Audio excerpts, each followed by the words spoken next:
Hello everyone, I am Oshin Sharma and welcome back to the new series of Himachal Administrative Services. जैसा कि मैंने promise किया था कि that my next video would be about decoding the mains syllabus.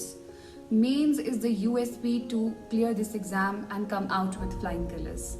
Let us understand कि mains का जो exam है वो क्या है, वो किस तरह से कंडक्ट किया जाता है and what are its parts. First of all मैं बताना चाहती हूँ, जैसे कि हमने प्रीलिम्स के बारे में बात की थी कि प्रीलिम्स में लगभग 100 क्वेश्चंस आते हैं और 100 क्वेश्चंस जीएस के और 100 क्वेश्चंस जो है वो एप्टीट्यूड के आते हैं. जो एप्टीट्यूड पार्ट है यानी जो सेकंड पेपर होता है जो कि शाम के समय होता है, that is the qualifying only. And जो फर्स्ट पेपर होता है उसमें आपको स्कोर करना होता है. जितना आप स्कोर करेंगे उतना आपके लिए बेहतर रहता है, क्योंकि आप जो है अपनी मेरिट लिस्ट में जो है अपना जो नाम है उसको पक्का कर लेते हैं. जब आप प्रीलिम्स क्लियर कर लेते हैं तो उसका जो नेक्स्ट स्टेज आती है that is called mains. Mains is all about answer writing, finishing your answer with in stipulated time और क्वालिटी आंसर्स लिखना जो है वो मेन की यूएसपी है. मैं पहले आपको बताना चाहती हूँ कि मेंस के कौन कौन से कंपोनेंट है और फिर एक एक करके आराम से बात करेंगे. सबसे पहले मैं मेंस में बता दूँ जो आपके जो पेपर होते हैं, जैसे कि सबसे पहले एसए का पेपर होगा, उसके बाद आपका जो कंपल्सरी पेपर्स होते हैं हिंदी और इंग्लिश का पेपर होता है, उसके बाद general studies 1, then general studies 2, general studies 3 and finally आपका ऑप्शनल का एग्ज़ाम होता है एक दिन में. और ऑप्शनल के भी 2 पार्ट्स होते हैं, एक मॉर्निंग में होता है और एक आफ्टरनून में होता है. तो आप देख सकते हैं लगभग 6 दिन का प्रोसेस होता है. यूजुअली जैसे मैंने 2 बार एग्जाम्स दिया है तो 6 दिन आपके लगातार पेपर होते हैं और एक दिन आपको छुट्टी मिलती है ऑप्शनल के लिए और 7वें दिन आपका जो पेपर है ऑप्शनल का वो हो जाता है और you are done with your mains. Let us understand कि सबसे पहले जनरल स्टडीज़ 1 क्या है और ये यूपीएससी से कैसे सिमिलर है. अगर मैं जीएस 1 के बारे में बात करूँ तो सबसे इम्पॉर्टेंट कॉम्पोनेंट यहाँ जो है that is your history. History में हम इंडियन हिस्ट्री के बारे में बात करेंगे, हम वर्ल्ड हिस्ट्री के बारे में बात करेंगे और हिमाचल की हिस्ट्री के बारे में बात करेंगे. Let's first start with history.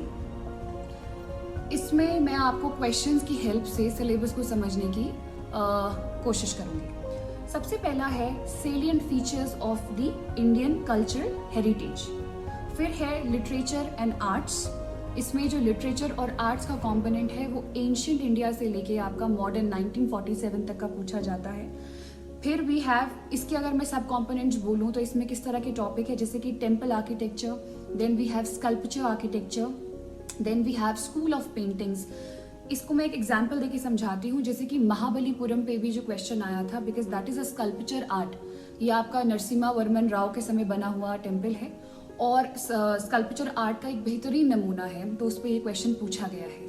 ये आपका यूपीएससी में भी पूछा गया है, इसीलिए हिमाचल में भी जीएस पेपर 1 के कंपोनेंट में ये इंपॉर्टेंट हो जाता है. मैंने आपको पहले भी बताया है हिमाचल का जो एचएस है और यूपीएससी जो है वो कन्वर्ज कर रहे हैं. स्कूल ऑफ पेंटिंग, आप बहुत बार ये क्वेश्चन देखेंगे स्कूल ऑफ पेंटिंग में, जैसे कि पहाड़ी स्कूल ऑफ पेंटिंग बहुत इंपॉर्टेंट है. इसमें बशोली का पूछा जाता है, गुलेर का पूछा जाता है या कई बार मुगल स्टाइल ऑफ पेंटिंग को भी इसमें पूछा जाता है. तो यूपीएससी में भी ये क्वेश्चन देखने को मिलता है पहाड़ी स्कूल ऑफ पेंटिंग और एचएस में ये क्वेश्चन बहुत इंपॉर्टेंट है. यदि किसी की हॉबी है पेंटिंग तो इंटरव्यू में ये क्वेश्चन पूछा जाना बिल्कुल ही लाजमी है, क्योंकि मेरी जो हॉबी थी दैट वाज पेंटिंग, तो मुझसे गुलेर स्कूल ऑफ पेंटिंग के बारे में इंटरव्यू में पूछा गया था. तो आप देखेंगे कि जब आप तैयारी करते हैं तो आप होलिस्टिक तैयारी करते हैं, आपको इंटरव्यू की चिंता करने की ज़रूरत नहीं है. अगर आपका प्रीलिम्स और मेंस का जो बेस है वो बहुत स्ट्रॉन्ग है then definitely you will have no problem in surviving interview. Next अगर मैं बात करूं मॉडर्न इंडिया है. मॉडर्न इंडिया में जो की पॉइंट है that is the freedom struggle. Freedom struggle बहुत ज़्यादा इंपॉर्टेंट है. फ्रीडम स्ट्रगल में किस प्रकार के क्वेश्चन आ रहे हैं. गॉन आर द डेज जब सिंपल क्वेश्चन पूछा करते थे कि नॉन कॉपरेशन मूवमेंट क्या है या सिविल डिसोबीडियंस मूवमेंट क्या है या क्विट इंडिया मूवमेंट क्या है. अब आप देखिए क्वेश्चन किस तरह से आ रहा है. पिछली बार भी आया था कि how is Congress responsible for excepting the partition, और we can say that why did Congress accepted the partition, कि ऐसे क्या फैक्टर्स थे जो कांग्रेस मजबूर हो गई एंड टाइम पे आते आते कि उसको एक्सेप्ट करना पड़ा. सो ये रीजंस आप तभी लिख पाएंगे जब आप एनालिटिकली सोचेंगे. मैं अभी सोर्सेज के बारे में बात करूंगी, पर मैं स्पेसिफिक सोर्स के बारे में आपको एक बात बता दूं. स्पेक्ट्रम से मेंस की आंसर राइटिंग आप एक्सपेक्ट ना कीजिए. Spectrum is only for prelims and that is also, अगर आपने स्पेक्ट्रम पढ़ ली और आपने प्रीवियस ईयर क्वेश्चन नहीं किए यूपीएससी के, तो भी आप मॉडर्न इंडिया के क्वेश्चन प्रीलिम्स में सॉल्व नहीं कर पाएंगे. Spectrum is just a standard base book, nothing more than that. तो इस तरीके से यहाँ पे क्वेश्चन आ रहा है. आपने जब आंसर लिखना है मॉडर्न इंडिया का, तो आपने एक बात याद रखनी है कि आपने उसको एक एनालिटिकल पॉइंट ऑफ व्यू से देखना है. जैसे कि मान लीजिए क्वेश्चन आता है कि what were the factors that led to quit India movement of 1942. तो आप वहाँ पे सिंपली ये नहीं लिखेंगे कि ये फैक्टर्स हैं, ये फैक्टर्स हैं. आप वहाँ पे ये भी ऐड करेंगे, एक वैल्यू एडिशन करेंगे कि क्विट इंडिया मूवमेंट का सिग्निफिकेंस क्या था, कि जब क्विट इंडिया मूवमेंट हो गया तो उसका आफ्टर मैथ क्या था, एंड उस after math was how it was responsible for to get independence. तो उसका इंडिपेंडेंस की स्ट्रगल में क्या इंपॉर्टेंस रहा, और क्योंकि 1942 एक सबसे बड़ी घटना थी ये, और 47 में हमें इंडिपेंडेंस मिली, तो इसका क्या इम्पैक्ट है, ये आपको दोनों को जोड़ना पड़ेगा. तो इस तरह का आंसर जब आप लिखेंगे तो आप एक्सपेक्ट कर सकते हैं कि आपको 8 मार्क्स के आंसर में कुछ मिलेगा. अगर 4 मार्क्स का आंसर है तो आप स्ट्रेट अवे लिख सकते हैं कि जी ये फैक्टर्स थे जिसकी वजह से क्विट इंडिया मूवमेंट हो गया. लेकिन अगर आपका 8 मार्क्स का क्वेश्चन है, then you have to think 360 degree. Next जो इसमें आता है हिस्ट्री में ही, दैट इज वर्ल्ड हिस्ट्री. देखिए वर्ल्ड हिस्ट्री का जो मैं आपको बात करूं, तो जिनका तो ऑप्शनल हिस्ट्री है वो तो कभी भी इसको जीएस के लिए नहीं पढ़ते हैं, बिकॉज उनको ऑलरेडी प्रिपेयर्ड है. हिस्ट्री में जो मेजर वर्ल्ड हिस्ट्री के कंपोनेंट्स आ जाते हैं वो इंडस्ट्रियल रेवोल्यूशन आ जाता है. देन वी हैव फैशिज्म, यानी कि जैसे जो पॉलिसीज थी आपकी, हिटलर की पॉलिसी थी या मसूलिनी की पॉलिसी थी इटली को लेके, these were the policies of fascism. Then we have socialism, बहुत important topic है, and decolonization important topic है, nationalism बहुत important topic है. तो ये वर्ल्ड हिस्ट्री के कुछ गिने चुने टॉपिक है. मैं आपको एक बात बताना चाहती हूँ, अपने सिलेबस के कीवर्ड को बहुत ध्यान से पढ़िए, क्योंकि अगर आपने अपने सिलेबस के कीवर्ड पे ही आंसर्स प्रिपेयर कर लिए तो आपका more than 80% I am saying कि आपका जो सिलेबस है मीन्स के लिए वो तैयार हो जाएगा.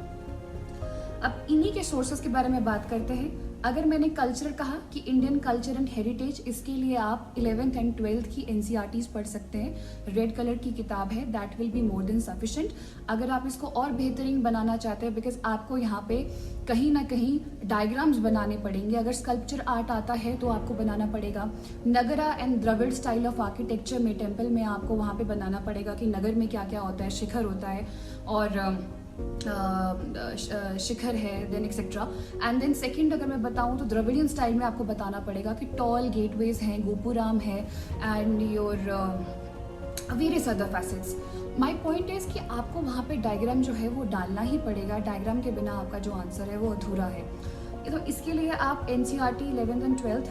Then we have Nitin Singhania. Nitin Singhania is a standard book for covering culture, both for UPSC as well as for HS. And साथ ही में अगर मैं मॉडर्न इंडिया के बारे में बात करूं तो मॉडर्न इंडिया को अगर आप थर्डली पढ़ना चाहते हैं, अगर आपके पास समय है, जो बच्चे मान लीजिए कि 22 के लिए प्रिपेयर कर रहे हैं, तो आप बिपिन चंद्रा एक बार ज़रूर पढ़ लें. आपको एक बड़ा अच्छा सा जो एक वैल्यू एडिशन है अपने आंसर में दिखने को ज़रूर मिलेगी. और साथ ही में आप विजन के मॉड्यूल्स फॉलो कर सकते हैं. पीडीएफ पढ़ी हुई है मॉडर्न इंडिया के लिए, अगर बहुत ज़्यादा भी नहीं जाना है, सिर्फ जीएस के लिए करना है, तो this would be more than sufficient. World history के लिए मेरा जो एकमात्र सोर्स रहा है दैट इज़ मृणाल के वीडियो लेक्चर्स हैं. इससे पहले कि वो रिमूव हो जाएं या कहीं चले जाएं, मेरी आप लोगों से aspirants it is a request कि आप फटाफट जाके मृणाल के वीडियोस को देख लें, और समय लगता है तो रोज़ थोड़ा थोड़ा सा करने की कोशिश करें और उसके नोट्स बना सकते हैं आप. मृणाल ने वर्ल्ड हिस्ट्री को बहुत बेहतरीन तरीके से पढ़ाया है. ये चीज़ ऑप्शनल है. अगर किसी का ऑप्शनल हिस्ट्री है देन डेफिनेटली ही और she should go for Mrinal की वीडियोस. वो बहुत अच्छे तरीके से स्टोरी बना के पढ़ाते हैं. एंड ट्रस्ट मी, आप एक बार पढ़ेंगे आपको कभी भी पढ़ने की ज़रूरत नहीं पड़ेगी दोबारा से वर्ल्ड हिस्ट्री को. तो आप वर्ल्ड हिस्ट्री वहाँ से पढ़ सकते हैं. एक सुचेता मेनन की भी किताब थी, but again that is for optional. हम इतना ज़्यादा इसको नहीं इतना सा डाइवर्सिफाई करेंगे. ठीक है, एज आई सेड अपने सोर्सेज को लिमिटेड रखिए एंड रिवाइज देम ऑफन.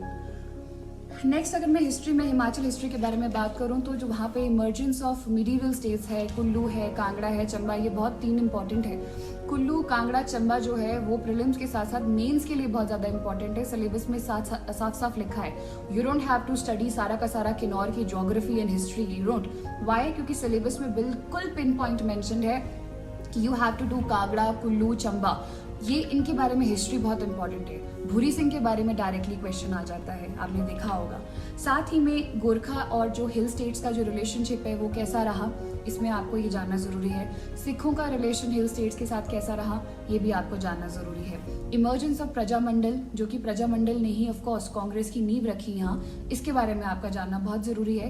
किस तरह से उन्होंने डेमोक्रेटाइजेशन किया सेटअप का, वो जानना बहुत ज़रूरी है। और आंसर लिखना इसमें आपको आना चाहिए। मैं इसमें आपको एक सोर्स बताती हूँ। एक सोर्स सबसे पहला आप बता सकते हैं, निधि सोनी की बुक आती है, वहाँ पे ये मेंशन है, ग्रीन कलर की बुक है, उस पर लिखा है कंप्लीट एनालिसिस फॉर एचएस। जब मैं 2019 में जब मैंने अपना अटेम्प्ट दिया था, फर्स्ट सीरियस अटेम्प्ट, और जब मैं वीडियो सेलेक्ट हुई थी तो मेरे पास हार्डली 2 से 3 महीने थे। रीज़न बीइंग 2019 में मैंने 3 मेंस लिखे। मैंने अलाइड का मेंस लिखा, ऑफकोर्स वो नहीं हुआ, उसमें मैं हिंदी में रह गई। फिर उसी के अगले महीने सितंबर का महीना था और मेरे 2 मेंस थे। एक मेरा मेंस एचएस का मेंस था और मेरा यूपीएससी का मेंस था। 15 दिन मैं इसमें बिजी रही, 15 दिन मैं यूपीएससी के मेंस में बिजी रही, तो मेरे पास ज़्यादा समय नहीं था। हिमाचल की हिस्ट्री, ज्योग्राफी, पॉलिटी को कवर करने के लिए जो उस वक्त मैंने एकमात्र सोर्स यूज़ किया वो मैंने निधि सोनी की बुक को यूज़ किया। और मैंने मैम से जब बाद में मैं सिलेक्शन के बाद मिली तो मैंने मैम को क्रेडिट भी दिया और मुझे याद है मैम की आंखों में आंसू आ गए थे। I still remember that scene because somewhere you know everyone is putting their hard work and when it pays off so it feels very very good. तो मैम की आंखों में जो आंसू थे उस बात का कहीं ना कहीं वो चीज़ थी कि of course she has also put great efforts in compiling that book. Next अगर मैं बात करूँ एक बीए जो आज के स्टूडेंट्स हैं, आप देखें बीए के सेकेंड या फर्स्ट ईयर के नोट्स हैं, मुझे स्पेसिफिकली याद नहीं आ रहा है वो फर्स्ट है कि सेकेंड है। आप फर्स्ट और सेकंड देख लीजिए और सिलेबस को मैच कर लेना। शायद बीए सेकंड ईयर के नोट्स हैं, वो मुझे किसी ने दिए थे और मैंने उनको फोटोकॉपी करा लिया था। वो बहुत बढ़िया है हिमाचल के इस वाले कंपोनेंट को कवर करने के लिए। जैसे छोटे छोटे टॉपिक आते हैं कि सनात सिस्टम क्या है, बेठू क्या है, रीत क्या है, ये सब जो चीज़ें हैं वो उसमें बहुत अच्छे से गिवन है। ये निधि सोनी में भी गिवन है। बट आप क्या कर सकते हैं, एक बार इन दोनों सोर्सेज को पढ़ लेंगे, बीए सेकेंड ईयर के नोट्स और ये वाली किताब, तो आपका वो चीज़ जो है वो बिल्कुल पक्की हो जाएगी। अब इसको आप और कैसे रिफाइन कर सकते हैं, आप ऑनलाइन टेस्ट सीरीज ले सकते हैं। इस बार क्योंकि मेरे पास 2021 के बारे में बात करूं तो मेरे पास 2020 के बारे में बात करूं सॉरी, तो मेरे पास ज़्यादा समय नहीं था। और क्योंकि मैं of course I was working as BDO in Nagrota Surya, मेरे पास 1 मंथ था और उस 1 मंथ में मैंने जो टेस्ट सीरीज फॉलो की थी वो मैंने सिविल स्टाफ हिमाचल की थी। विनय सर ने मुझे कहा था, ओशन ये हमारी टेस्ट सीरीज है, तेरे पास समय नहीं है, you take this bundle and technically इसको रटा मारना शुरू कर दे, क्योंकि मेरे पास इतना ही समय था। तो उस वक्त मैंने वो चीज़ फॉलो की सर की, एंड ट्रस्ट मी मेरे जो चीज़ें थी वो रिवाइज हो गई, क्योंकि 1 साल हो चुका था किताब को बिना छुए। और थोड़े टाइम में क्वालिटी मटेरियल पढ़ना जो है वो एक बहुत इंपॉर्टेंट फैक्टर हो सकता है आपके सिलेक्शन में। तो आप ऑनलाइन टेस्ट सीरीज जो है वो ज़रूर यूज़ कीजिए और एक बार आप सिविल स्टाफ हिमाचल की भी टेस्ट सीरीज को ज़रूर देखें, because it is providing quality material and affordable also. उसके बाद हम नेक्स्ट बात करते हैं, ये first component history is done. Now next we have disaster and geography. देखिए डिजास्टर मैनेजमेंट बहुत इंपॉर्टेंट है, given we are living in the COVID times, तो ये खुद एक डिजास्टर मैनेजमेंट के अंदर आता है। तो डिजास्टर मैनेजमेंट एक्ट दोबारा से इस साल के लिए 2021 के लिए बहुत इंपॉर्टेंट हो जाता है। डिजास्टर मैनेजमेंट एक्ट को पढ़ने के लिए मैं आपको सोर्सेज बताती हूँ। साथ ही में जैसे इसमें स्ट्रेट क्वेश्चंस आ रहे हैं कि लैंडस्लाइड क्या होता है, या फ्लड्स क्या है, या क्लाउड बर्स्ट क्या होता है, बिकॉज क्लाउड बर्स्ट हुए थे तो उस पर डायरेक्टली क्वेश्चन आ गया। तो डिजास्टर और करंट कहीं ना कहीं जो है वो इंटरलिंक्ड है। डिजास्टर के लिए आप फॉलो कर सकते हैं ऑनलाइन मटेरियल, जैसे कि मान लीजिए उसमें टॉपिक दिया हुआ है कि वल्नरेबिलिटी क्या होती है, या फिर मैं कहूँ हेजार्ड क्या होता है, डिजास्टर और हेजार्ड में क्या डिफरेंस है, या हेजार्ड या वल्नरेबिलिटी में क्या अंतर है। इन कीवर्ड्स को देखें, आप ऑनलाइन सर्च कर लें, आपके पास ऑनलाइन मटेरियल जो है वो कहीं ना कहीं गूगल पे बिल्कुल अवेलेबल है। मैंने वहीं से नोट्स बनाए थे, मैंने डिजास्टर के लिए कोई स्पेसिफिक चीज़ फॉलो नहीं की हुई है। Fine. Next we talk about geography. Geography में पहले हम ज्योग्राफी के बारे में बात करते हैं। तो इसमें इंडियन ज्योग्राफी है, वर्ल्ड ज्योग्राफी है और ह्यूमन ज्योग्राफी है, जैसे कि पॉपुलेशन, डिविडेंड है, सेटलमेंट्स है। पिछली बार भी एचएस में क्वेश्चन आया हुआ है कि टाइप ऑफ सेटलमेंट्स को मेंशन कीजिए, तो ये डायरेक्ट फैक्चुअल क्वेश्चन है। अगर आप इसको पढ़ लेंगे तो आपको बहुत ज़्यादा इसमें डीप जाने की ज़रूरत नहीं है, you can read it superficially. Geography के लिए 11th और 12th की एनसीईआरटीज तो बहुत इंपॉर्टेंट है, बट आप चाहते हैं कि आपका बेस रिफाइन हो जाए तो आप 9th और 10th की भी पढ़ सकते हैं। बट स्टिल आई वुड से 11th एंड 12th की एनसीईआरटीज हैं, 2 किताबें 11th की हैं, 2 किताबें 12th की हैं। आप इन दोनों को अच्छे से पढ़ लीजिए, उसी में आप हाईलाइट कर लीजिए। अगर आपको नोट्स नहीं बनाने हैं, जब टेस्ट सीरीज आप देखेंगे तो टेस्ट सीरीज को एक बार आंसर पढ़ लीजिए। मान लीजिए आपके पास क्वेश्चन सीधा सीधा आ रहा है कि मॉनसून पे क्वेश्चन आ गया है, तो मॉनसून पे क्वेश्चन आ गया है तो आपने एक बार टेस्ट सीरीज में पढ़ लिया, एनसीईआरटी में जाके पढ़ लिया, और एनसीईआरटी में कोई वैल्यू पॉइंट लगा तो वहाँ पे कर लिया। अगर एनसीईआरटी में मैप गिवन है तो मैप जरूर कीजिए, क्योंकि देखिए जब आप मॉनसून पे आंसर लिखते हैं अपनी आंसर शीट में, मान लीजिए कि 8 नंबर का आ गया, तो अगर आपने वहाँ पे मैप नहीं बनाया है और मैप बना के विंड्स की डायरेक्शन जो है, साउथ ईस्ट मानसून की डायरेक्शन आपने नहीं गिवन की है, तो वहाँ पे एग्जामिनर जो है वो थोड़ा सा आपको नंबर देने में संकोच जरूर करेगा। बट अगर आपने वहाँ पे प्रॉपर मैप बनाया है और विंड की डायरेक्शन भी बनाई है, तो एग्जामिनर हो सकता है कि आपका आंसर भी ना पड़े। क्यों? क्योंकि वो उसको इतनी जल्दी जल्दी चीज़ों को रीड करना और इतने सारे पेपर्स चेक करने हैं, तो वो उसको कहीं ना कहीं बोलेगा फाइन, बच्चे को पता है कि विंड्स की डायरेक्शन किस तरफ से जाती है, मॉनसून के लिए क्या इम्पैक्ट है, क्या फैक्टर्स हैं, तो वो हो सकता है आपको वहाँ पे ज़्यादा मार्क्स दे दे। तो ज्योग्राफी में बहुत ज़रूरी है कि आप जो डायग्राम है उसको ज़रूर बनाएं। स्ट्रेट क्वेश्चन आते हैं, ड्रेनेज पे क्वेश्चन आ जाता है, रिवर रिजीम पे क्वेश्चन आ जाता है, तो ये फैक्चुअल है। अगर मैं हिमाचल की ज्योग्राफी के बारे में बात करूं, still my source would be एक निधि सोनी। सेकंड, देखिए पिछले साल निधि सोनी की बुक थी, तो पिछले साल, तो लास्ट ईयर जो है वो जोग्टा मेंस की भी किताब मार्केट में आई है, मैंने उसको भी खरीदा था, मैंने उसको भी रीड किया। वो निधि सोनी में ही मुझे वैल्यू एडिशन लगा। इतना कुछ मैं नहीं कहूँगी कि बहुत ही ज़्यादा बढ़िया तरीके से है, बट क्योंकि निधि मैम ने वो किताब अच्छे से लिखी हुई है, तो उसमें वैल्यू एडिशन करके ही जोग्टा वालों ने भी जो है वो उसमें अपनी किताब लॉन्च की है। बट स्टिल कुछ चीज़ें होती हैं जो थोड़ा ऐड करते हैं हम ईयर टू ईयर, क्योंकि करंट भी ऐड होता है, तो आप जोग्टा मेंस को भी हैंडी रखें और उसमें से भी आप ज्योग्राफी का जो कॉम्पोनेंट है वो कर सकते हैं। हिमाचल ज्योग्राफी में डायरेक्ट क्वेश्चन आ रहे हैं, जैसे कि given the topographical and altitudinal differences, कितने एग्रोक्लाइमेटिक या कितने आपके जो जोग्राफिकल जोन्स हैं हिमाचल में पाए जाते हैं, या शिवालिक पे क्वेश्चन आ जाएगा, या दून्स पे क्वेश्चन आ जाएगा, ठीक है। हाइड्रो पावर बहुत इंपॉर्टेंट है, हाइड्रो पावर GS1 में इंपॉर्टेंट है, हाइड्रो पावर GS3 में भी इंपॉर्टेंट है, इंडस्ट्री GS1 में इंपॉर्टेंट है, इंडस्ट्री GS3 में भी इंपॉर्टेंट है। इसीलिए आप हाइड्रो पावर का भी जो टॉपिक है यहाँ से प्रिपेयर करके रख लें। निधि सोनी की किताब में hydro power is beautifully given, so please do read that. Same goes for industries भी बहुत अच्छे से दिया गया है। टेस्ट सीरीज डेफिनेटली आप टेस्ट सीरीज को तो ज्वाइन करें, क्योंकि उसके बिना जो है वो काम नहीं चलेगा। नेक्स्ट हम बात करेंगे, इसमें तीसरा जो आ जाता है दैट इज सोसाइटी है। Then we have the Gandhian thought and ethics. देखिए सबसे पहले बात करते हैं सोसाइटी की। सोसाइटी यहाँ पे जो एचएस में है और जो सोसाइटी यूपीएससी में है बहुत ज़्यादा सिमिलर है। अगर किसी का ऑप्शनल सोशियोलॉजी है तो उसको तो बहुत ज़्यादा पढ़ने की यहाँ पे आवश्यकता नहीं है, बट क्योंकि मेरा जो ऑप्शन था वो हिस्ट्री था, तो मुझे सोसाइटी के सेपरेट नोट्स बनाने पड़े। सोसाइटी में भी सेम बात है that I have been repeating from past few minutes, that understand the nature of the question, understand the demand of the question. जो कीवर्ड्स हैं उसको पकड़ना बहुत ज़रूरी है। जैसे कि मैं आपको टॉपिक बताती हूँ। पहला है topic social institution as in family, marriage, kinship. ये जो टॉपिक्स हैं आपको स्पेसिफिकली प्रिपेयर करने पड़ेंगे। मैं सोसाइटी के लिए जो है स्लीपी क्लासेस को भी थैंक यू बोलती हूँ, क्योंकि स्लीपी क्लासेस के भी जो सोशियोलॉजी के छोटे छोटे नोट्स हैं वहाँ पे आप यूट्यूब पे भी टाइप करेंगे, for example family sociology UPSC, तो वहाँ पे टॉपिक आ जाता है फैमिली का, तो आप वहाँ से भी ले सकते हैं। सर ने बहुत, शेखर सर हैं, he used to teach us and he is a wonderful guy. तो आप वहाँ से भी जो है स्लीपी क्लासेस से भी जो है अपने नोट्स जो है बना सकते हैं सोसाइटी के लिए। तो नेक्स्ट अगर बात करूँ, जैसे कि सोशल स्ट्रैटिफिकेशन जैसे टॉपिक है, ये भी वहाँ पे गिवन है। Women empowerment as in women safety, laws for women in India, ठीक है, इसमें सारे टॉपिक कवर होंगे, चाहे वो सबरीमाला इशू आता है, चाहे वो ट्रिपल तलाक इशू आता है, चाहे वो अडल्ट्री का इशू आता है, ये सारे टॉपिक्स जो औरतों से रिलेटेड हैं, ठीक है, वो इसमें जो है सोसाइटी में कवर्ड होंगे। चाइल्ड राइट्स बहुत इंपॉर्टेंट है, राइट टू एजुकेशन इसमें बहुत इंपॉर्टेंट है। स्ट्रेट अवे क्वेश्चन आ सकता है कि चाइल्ड लेबर पे आप जो है अपना आंसर लिखिए या चाइल्ड राइट्स क्या है इंडिया में, तो इस पे भी जो क्वेश्चन है वो बनता है।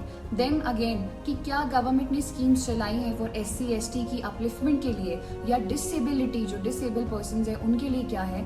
तो ये जो आपके नोट्स हैं वो UPSC और HS दोनों के लिए सेम बनते हैं सोसाइटी के नोट्स। मैंने तो एक ही नोट्स बनाए हैं, मैंने इनको डिफ्रेंशिएट नहीं किया, मैं वैल्यू एडिशन करती रही। जैसे डिसेबिलिटी पे टॉपिक दिया है तो डिसेबिलिटी को मैंने करंट अफेयर है, मैंने ऑनलाइन जाके सर्च किया और मैंने एक पेपर पे लिख लिया, दिस इज मेरा जो टॉपिक है that is disability. Person with disability act आ जाता है, 2016 का एक्ट आ जाता है, फिर उसमें और अमेंडमेंट्स हुई, उनके और क्या राइट्स बढ़ाए गए वो। देन सर्टन चैलेंजेस कि भाई अभी भी डिसेबल लोगों के जो है वो इस तरीके से देखा जाता है, उनको डिस्क्रिमिनेशन किया जा रहा है पब्लिक प्लेसेस पे। गवर्नमेंट ने कौन कौन सी पॉलिसीज लेकर आई, schemes like accessible India campaign लेकर आई, या जो हमने टर्म ही दे दिया, दिव्यांग टर्म दे दिया। तो ये इस तरीके से चीजें आपको मेंशन करना बहुत ज्यादा जरूरी है। तो ये आप ऑनलाइन जाके अपने नोट्स बना सकते हैं। स्पेसिफिकली करंट अफेयर को इसमें बिल्कुल जरूर ऐड कीजिए, that will amplify the beauty of your answers, because society is something जो आपका पर्सपेक्टिव दिखाता है, ठीक है। तो ये आ जाता है। एक और एग्जांपल देना चाहती हूँ, जैसे if you are writing answers about women, do mention कि वुमेन का लेबर फोर्स पार्टिसिपेशन रेट क्या है इंडिया में, या इंडेक्स क्या है। इन आंसर्स से या इन चीज़ों से क्या होगा कि एग्जामिनर की नज़र जब उन आंसर्स पे जाएगी, so that will actually fetch you good marks. क्योंकि बाकी सब लिखेंगे कि इंडिया में वुमेन की क्या कंडीशन है, क्या है, but if you are writing specific labour force participation rate, या फिर आप मेंशन कर रहे हैं कि इस तरह के इंडेक्स में इस तरह का वुमेन का ये कंडीशन है, तो वहाँ पे जो नज़र आता है एग्जामिनर को, वो ये नज़र आता है कि इस इंसान ने जो है वो बहुत अच्छी तरीके से पढ़ाई की है, and he deserves good marks, he और she deserves excellent marks. So this is the beauty of society. Next मैं इसमें बात करूंगी एथिक्स के बारे में। अभी मुझे एक क्वेरी आई थी यूट्यूब पे कि मैम एथिक्स के लिए नोट्स बनाए। UPSC मेंस जो मैंने 2019 में दिया था, उसमें मेरा जो स्कोर रहा है एथिक्स में वो काफ़ी अच्छा रहा है, दैट वाज 120+। और ये मैं एट्रीब्यूट करती हूँ, ये मैं अगर किसी को क्रेडिट देना चाहती हूँ, सो दैट इज़ एक मिंत्रा IAS की बुक है। I have a friend in south India and he referred that book to me कि ocean you should actually read it। बहुत प्यारे नोट्स है मिंत्रा IAS के, अगर आपको मिल सकते हैं ऑनलाइन तो आप ज़रूर दिल्ली से भी ऑर्डर कर सकते हैं। एक थोड़ी सी भारी भरकम बुकलेट है, but if you are preparing for UPSC then you should actually read it, और HS में भी उसमें से वैल्यू एडिशन हो सकती है। अगर मैं एथिक्स के बारे में बात करूं तो एथिक्स में निधि सोनी जो है वो एक स्टैंडर्ड सोर्स में मानती हूं। साथ ही में सिविल स्टाफ हिमाचल की टेस्ट सीरीज में से भी मुझे काफ़ी अच्छे पॉइंट्स मिल गए थे। जैसे कि स्ट्रेट अवे क्वेश्चन आ रहा है कि गांधीयन थॉट बताएं क्या है, या गांधी की फिलॉसफी क्या थी रिलेटेड टू ट्रुथ या related to non violence, Sarvodaya का कंसेप्ट क्या है, या गांधी जो है वो रिलीजन और पॉलिटिक्स को किस एंगल से देखते हैं। क्योंकि कई बार हम सोचते हैं कि ये कंट्रोवर्सी कैसी है, कई लोग कहते हैं कि रिलीजन और पॉलिटिक्स को बिल्कुल अलग रखना चाहिए, जैसे कि हम एक सेक्युलर स्टेट के बारे में बात करते हैं। बट गांधी की जो फिलॉसफी थी वो बहुत खूबसूरत थी। गांधी यूज्ड टू से कि रिलीजन और पॉलिटिक्स कभी भी अलग नहीं हो सकते। पॉलिटिक्स की खूबसूरती और रिलीजन की खूबसूरती जब आपस में मिलती है तो एक दूसरे को निखारती है। So this was the concept of Gandhi. ये आप कहाँ से पढ़ सकते हैं? अगेन मैंने ये टेस्ट सीरीज में से पढ़ा है, कुछ ऑनलाइन जाके मटेरियल मैंने पढ़ा है, और मैंने इन सबको पढ़ने के बाद एक जगह अपने नोट्स जो है वो रिफाइन कर लिए, और आज के बाद मुझे बार बार पढ़ने की ज़रूरत नहीं पड़ी। जो मेरे 2019 के नोट्स थे वही मेरे 2020 में एग्जाम में मैंने नोट्स को यूज़ किया है। सिर्फ मैंने इनको टेस्ट सीरीज से एम्पलीफाई किया, या कोई करंट मटीरियल था तो मैंने ऑनलाइन जाके सर्च कर लिया। इसीलिए newspapers are very very handy, आपको पढ़ना चाहिए। क्योंकि बेशक आप न्यूज़पेपर में से नोट्स ना बनाएं, कोई चीज़ आपके दिमाग में जब एक बार आ जाती है तो वो स्टे करती है अगर आपने अच्छे से पढ़ा है तो। इसमें एथिक्स में कोर वैल्यूज़ है, देन गवर्नेंस है, the concepts like accountability, transparency, then objectivity, ये सब के सारे टॉपिक्स जो हैं आपको निधि सोनी में मिल जाएंगे और टेस्ट सीरीज में मिल जाएंगे सिविल स्टाफ हिमाचल की। और करप्शन के भी टॉपिक हैं, तो ये जो मेजर टॉपिक्स हैं आप एक बार मिंत्रा IAS के भी नोट्स ज़रूर पढ़ें। I am personally referring to you. अगर नहीं मिलते हैं that is a different thing, I can share my material with you in my upcoming videos. Society of Himachal के बारे में बात करते हैं लास्ट में। ये लास्ट पार्ट है आज GS 1 का। तो इसमें स्ट्रेट फैक्चुअल क्वेश्चन आता है, जैसे कि write down about the fairs and festivals of Himachal and customs क्या है, जैसे कि टाइप ऑफ मैरिजेस क्या है लाहौल में, किन्नौर में। या शॉर्ट नोट आ जाएगा 4 नंबर का कि right a short note on, कि जैसे कुल्लू नाटी का रिकॉर्ड बना था कुछ साल पहले, तो उस पर स्ट्रेट क्वेश्चन आ गया था। और साथ ही में इसमें पेंटिंग्स में क्वेश्चन आ जाता है, देन ट्राइब्स पे क्वेश्चन आ जाता है, आपकी अलग अलग ट्राइब्स हैं, ठीक है, स्वांगलाज हैं एंड गद्दीज हैं, इन पे क्वेश्चन आ जाता है डायरेक्टली। कास्ट सिस्टम पे क्वेश्चन आ जाता है, किनशिप पे क्वेश्चन आ जाता है। तो आप देखेंगे कि सोसाइटी जो हमने पहले बताया और सोसाइटी ऑफ हिमाचल इंटरलिंक्ड है। इसके लिए भी जो सोर्स है वो ऑफकोर्स निधि सोनी है। जोगटा मेंस वाली जो किताब आई है नई, आप उसको भी एक बार रीड कर सकते हैं। और टेस्ट सीरीज तो डेफिनेटली है ही। ये मैंने काफ़ी वाइड था ये, तो मैंने थोड़ा जल्दी करने की कोशिश की है। मेरे इस वीडियो में जो है वो GS 1 ही कवर हुआ है। GS 1 का सिलेबस मैंने कुछ एग्जाम्पल्स देने की कोशिश की है। मैं आपको ये बताना चाहती हूँ कि जो आंसर राइटिंग का जो आर्ट है, बिकॉज बहुत लोग पूछ रहे हैं कि मैम आंसर राइटिंग कैसे करें। देखिए, जब मैंने कोचिंग शुरू की थी तो मैंने 2016 में जब शुरू की थी तो मैंने कभी भी आंसर राइटिंग नहीं करी। इनफैक्ट 2017 तक आते आते 1 साल हो गया था, मैंने कभी भी आंसर राइटिंग नहीं की, जो मुझे लगता है ठीक है। क्यों? क्योंकि I was so busy in grasping कि व्हाट इज़ UPSC, बेसिकली ये किताबें हैं क्या। मुझे बुक्स पढ़ने में मज़ा आता था, मुझे क्लासेस लेने में मज़ा आता था। और I used to be very very attentive in my class. My teachers used to say कि Oshin how do you remember so many facts and factuals. उसका रीज़न ये था कि मैं क्लास के एक दिन पहले ही, फॉर एग्जाम्पल अगर सर ने कहना है कि कल बुद्धिज्म पढ़ने जा रहे हैं, so I use to read it back. मैं पहले उसको पढ़ लेती थी, जितना मेरी समझ आता था, ठीक है। अगले दिन क्लास में गए, एक बार सर ने समझा दिया और तीसरी बार revision. So this is how I use to revise every single topic 3 times। This is the reason कि मुझे आज भी 2016 के जो फैक्ट्स हैं जो क्लास में करवाए गए थे वो आज तक याद हैं। और वो चीज़ मैं अपने आंसर राइटिंग में जो है वो करती रहती हूँ एंड आई थिंक वो वैल्यू एडिशन ज़रूर देती है।